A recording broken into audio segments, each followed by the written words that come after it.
Good morning and welcome back to Standard 9th, and we are in chapter number 5, Euclid's Geometry.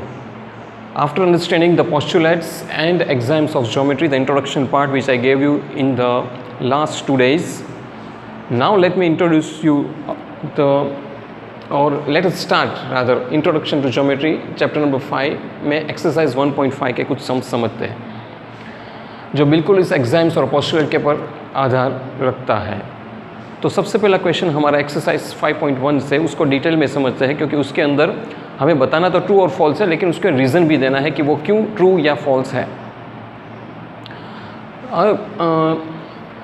Question number 1 exercise 5.1, let us start the first one. पहला explain with reason true और false. True और false देना है, लेकिन हमें बताना है कि अगर ट्रू है तो भी क्यों है और फॉल्स है तो भी क्यों है। The first is only one line can pass through a single given point. यहाँ पे ये बताया है कि अगर आपके पास एक सिंगल पॉइंट है, डॉट है, सपोज यहाँ पे, उनका ये कहना है कि इसमें से सिर्फ एक और एक ही लाइन पास हो सकती है। मेरे ख्याल से ये स्टेटमेंट बिल्कुल गलत है, क्योंकि to a given single point we can draw या indefinitely many line can pass, infinitely many lines can pass। क्योंकि मैं आपको दिखा सकता हूँ, जैसे कि मैंने यहाँ पे पॉइंट किया तो 1 2 3 4 5 6 7 8 9 इस तरह मैं जितना भी चाहूँ उतनी लाइन इसमें से पास करवा सकता हूँ। तो एक सिंगल गिवन पॉइंट में अनगिनत लाइन पास हो सकती है, सिर्फ एक लाइन पास नहीं हो सकती, इसलिए ये स्टेटमेंट बिल्कुल गलत है।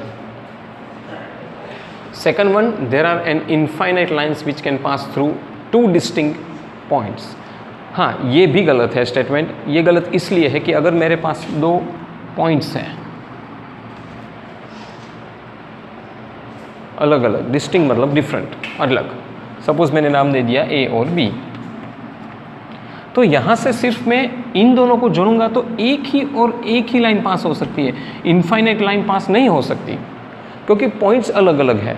अगर पॉइंट्स एक ही होता तो मैं बहुत सारा लाइन्स उसमें से पास करवा सकता हूँ, लेकिन डिफरेंट पॉइंट है, डिफरेंट पॉइंट को मैं जोड़ूंगा तो सिर्फ एक ही लाइन पास होगी, इनडेफिनेटली मेनी लाइन्स पास नहीं हो सकती, इसलिए ये स्टेटमेंट भी गलत है। We can pass only one and one line. इन दोनों पॉइंट से तो मैं सिर्फ एक ही लाइन बना सकता हूँ, जो मैंने आपको यहाँ करके भी दिखाया। Now third one, a terminated line can be produce indefinitely on both the sides. This statement is true. Terminated line का मैंने इंट्रोडक्शन पार्ट में समझाया था, it is nothing but a line segment या it's a part of a line.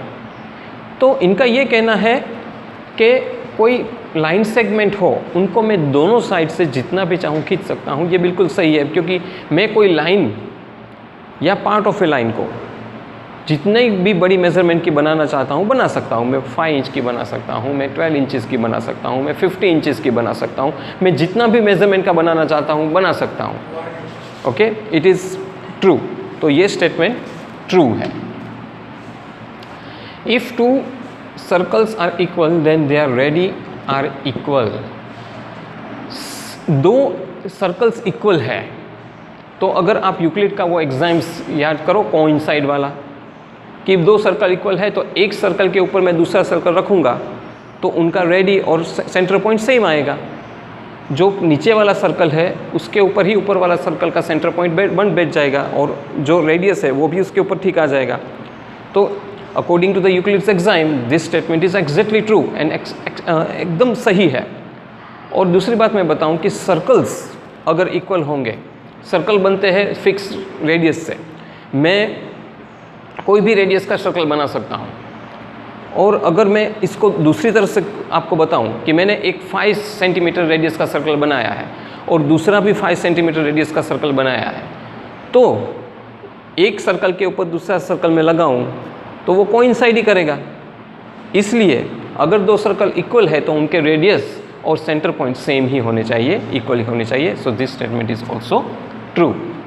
And the last one now, यहाँ पे जो 3 अलग अलग लाइन सेगमेंट्स दी है या तो टर्मिनेटेड लाइंस दी है अकॉर्डिंग टू यूक्लिड। एक है ए बी, दूसरा है पी क्यू और तीसरा है एक्स वाई। और तीनों लाइन इक्वल मेजरमेंट की है, तीनों line segment rather, not line but it is line segment, वो इक्वल मेजरमेंट की है। तो यहाँ पे पूछा ये है कि if A B is equal to P Q, मतलब अगर ये ए बी जो लाइन सेगमेंट है वो पी क्यू लाइन सेगमेंट से एक बिल्कुल बराबर है, मतलब सेम मेजरमेंट की है, और P Q is equal to X Y, मतलब कि ये जो पी क्यू लाइन सेगमेंट है वो एक्स वाई लाइन सेगमेंट से बिल्कुल बराबर है, then A B is equal to X Y, तो फिर ये जो ए बी लाइन सेगमेंट है वो एक्स वाई से बराबर ही होगी।